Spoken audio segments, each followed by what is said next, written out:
Alright, so let's continue from the equation 1. We have that. So from equation 1, we have that a to the power m times a to the power n is equal to a to the power m plus n. Okay, let's let our m be equal to 0. When m is equal to 0, we have a to the power 0 times a to the power n is equal to a to the power 0 plus n. Okay, let's put that well. 0 plus n. And this is going to give us a to the power 0 times a to the power n, which, because this is multiplying, we have what? It is going to be m plus n. So over here, this will be equal to a to the power 0 plus n, which is the same as this. So let's divide through each side by a to the power n. Dividing through by a to the power n, we are going to have a to the power 0 plus n, all divided by a to the power n. But we know that this will give us a to the power n. So this is equal to a to the power n. We divide through by a to the power n. So this is going to give us a to the power 0 plus n over a to the power n. This is 1.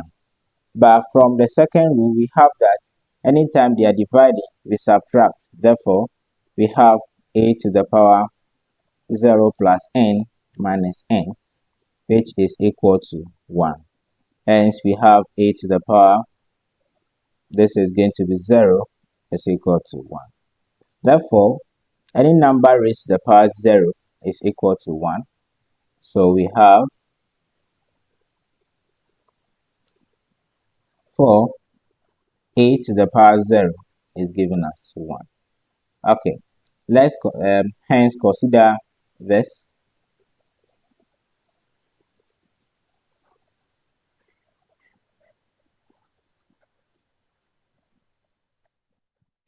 Now also from equation 2, we have a to the power m divided by a to the power n, which is a to the power m minus n. Let's let our m here as well be equal to 0. When the m is equal to 0, we have a to the power 0 divided by a to the power n, which is a to the power 0 minus n. This is the same as a to the power 0 over a to the power n, which is equal to a to the power minus n. Okay, but we know that a to the power 0 is equal to 1. But what? A to the power 0 is equal to 1. Therefore, we have 1 over a to the power n is equal to a to the power minus 1. Okay, we shall look at examples for this where we can have more understanding into it. So we have 1 over a to the power n, which is equal to the inverse of this.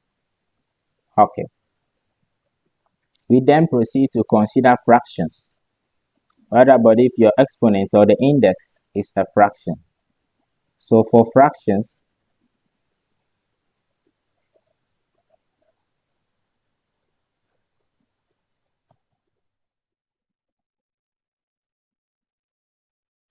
okay,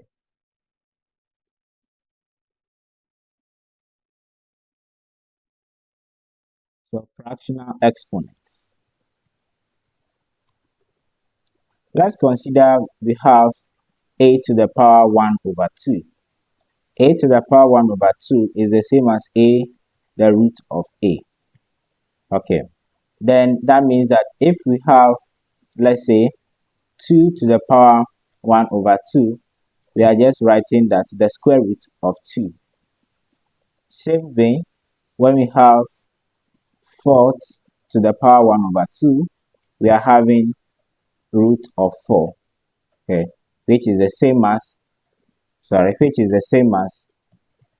2 to the power 2 to the power 2 1 over 2, where this cancels this, where finally we are having 2.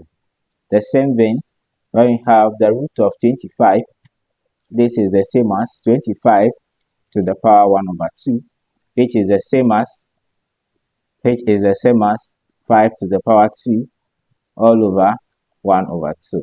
Because we know that 5 can be multiplied by 5 exponent 2 is equal to 25, so we can break it down to 5 power 2, which gives us what? 5 power 2, all multiplying half, all to the power half, which is the same as 5. Therefore, root of 25 equals 5. Okay. Then we can have that. Okay, if that is so, then anytime you have a fraction, let's say the nth root of a is the same as a to the power 1 over n. Okay, so we shall consider the following. We shall consider more examples where we use all these rules to solve simple examples. Thank you.